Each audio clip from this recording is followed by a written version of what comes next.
Hello and अस्सलाम वालेकुम। Welcome back to our channel the educational hub. तो उम्मीद है कि तमाम बच्चे खैरियत से होंगे। सो बच्चों, कैसा हुआ आपका मैथ्स का पेपर, हमें ज़रूर बताइएगा। इस वीडियो के अंदर हम एमसीक्यूज डिस्कस करेंगे, उनके आंसर्स डिस्कस करेंगे, और साथ ही साथ कमेंट सेक्शन में ज़रूर बताइएगा कि हमारे गेस्ट पेपर से आपकी कितनी हेल्प हुई। आई शुड से कि 100% सारी चीज़ें जो है वो हमारे गेस्ट पेपर से थी, और क्वेश्चंस भी काफ़ी आसान थे, और यकीनन आपका पेपर बहुत अच्छा हुआ होगा। सो जरूर बताइएगा कमेंट सेक्शन में। तो आइए जरा एमसीक्यूज को हम डिस्कस कर लेते हैं। Log base 4x is equal to 3/2 solve करना था भाई। तो बेस x बन जाएगी, पावर बन जाएगा 3/2, बेस बनेगी 4 और पावर बनेगी 3/2 इज इक्वल टू x, और 4 को हम तोड़ देंगे 2 के स्क्वायर के अंदर, तो 2 की पावर 3 बची, जिसका मतलब है 8। तो फर्स्ट आंसर वुड बी 8। ठीक है।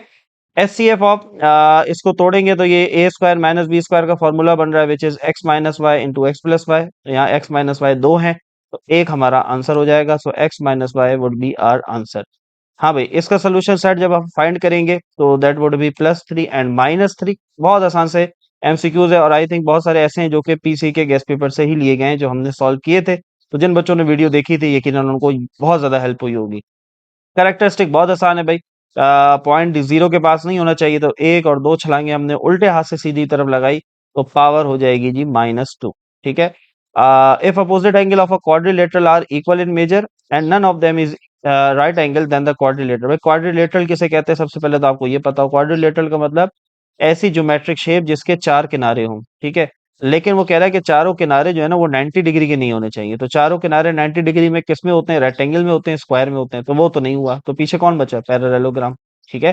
तो parallelogram is the right answer.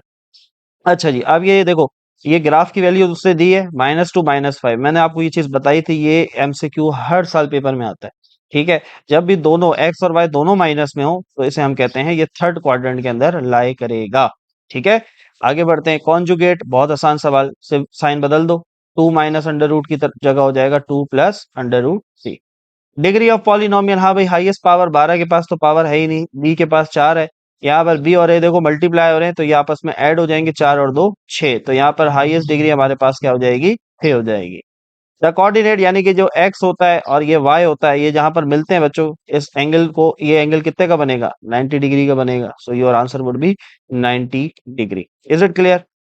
अच्छा जी। X square plus 4x plus K, ये आपको सॉल्व करना पड़ेगा किस तरीके से, इस तरीके से, जैसे हमने एक्सरसाइज 5.3 के अंदर सॉल्व किया था। ठीक है।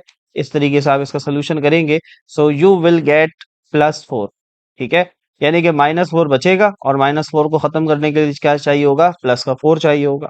अच्छा जी, ये आपके पास कौन सी प्रॉपर्टी है, चैप्टर नंबर 1 में मैंने आपको पढ़ाई थी, दैट इज डिस्ट्रीब्यूटिव प्रॉपर्टी, के बाहर वाली वैल्यू एक एक करके दोनों से मल्टीप्लाई हो जाएगी।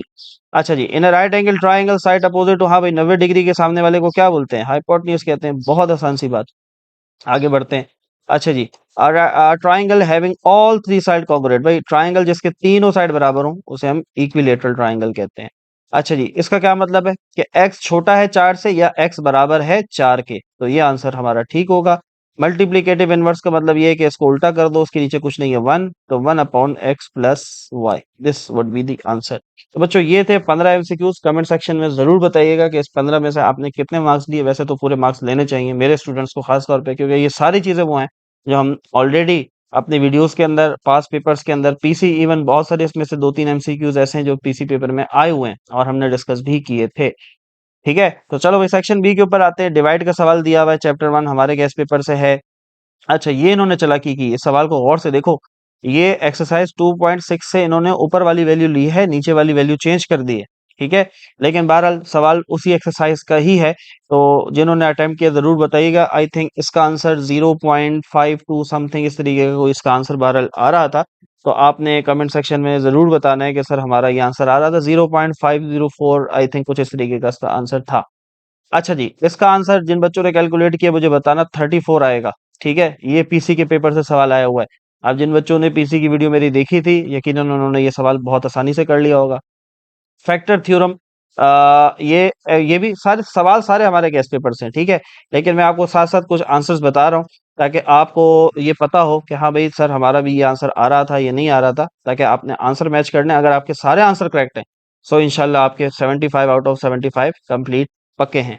अच्छा जी, इस सवाल का जो आंसर है ना वो होना चाहिए आपके पास x-2, x+2 और x+5। ठीक है, तो अगर यही है तो बल्ले बल्ले जी, आपने बिल्कुल सही किया है। ये सवाल भी पीसी के गेस्ट पेपर का है, हमने सॉल्व करवाया था आपको और गेस्ट पेपर में भी शामिल था। तो इसके आंसर 56 और 49 है। ठीक है, तो आपका अगर आंसर ये है तो बेहतरीन है। अच्छा जी, ये सवाल भी पीसी के गेस्ट पेपर से आया, यानी कि एक्सरसाइज नहीं, सवाल भी वही आ रहे हैं जो हमने करवाए आपको। ठीक है, तो इसका आंसर जो है क्या आ रहा था जी हमारे पास, कुछ याद है? हाँ जी, कुछ आंसर याद है? इसका आंसर आई थिंक आ रहा था आपके पास 17/2 और -23/2, इस तरीके का कोई आंसर था। तो आप लोग चेक कर लीजिएगा बच्चों। देन हमारे पास क्वेश्चन नंबर जो है वो 8 आ जाता है, जिसके अंदर आपने क्वाड्रेटिक फार्मूला यूज करना था। सारे सवाल हमारे गेस्ट पेपर से हैं, ठीक है, और इसका आंसर -1/2 और प्लस का 3 आना था। ठीक है, तो अब आपके जो आंसर आए लाजमी से चेक कर लीजिएगा। थ्योरम है, मेरे ख्याल में थ्योरम से बच गए होंगे। 1 2 3 4 5 6 7 7 सवाल ये हो गए, और एक आपने अगर ये कर लिया होगा तो आप थ्योरम से बच सकते हैं इसके अंदर। ठीक है, वैसे 6 करने थे, लेकिन हमने फिर भी जो है वो 8 सवाल ऐसे हैं इसके अंदर जो आप बगैर थ्योरम किए हुए भी कर सकते हैं। ठीक है बच्चों। अच्छा जी, सेक्शन सी के अंदर आ जाते हैं। ये सारे सवाल जो है वो हमारे गेस्ट पेपर से लिए हुए हैं, बहुत आसान सवाल हैं। देन ये सवाल अगेन 7.3 जो आपको मैंने बताया था ग्राफ वाला, और बाकी जो है हमारे पास अगेन थ्योरम है, और ये सवाल हमारे पास 16.1 या 16.2 से आया होगा।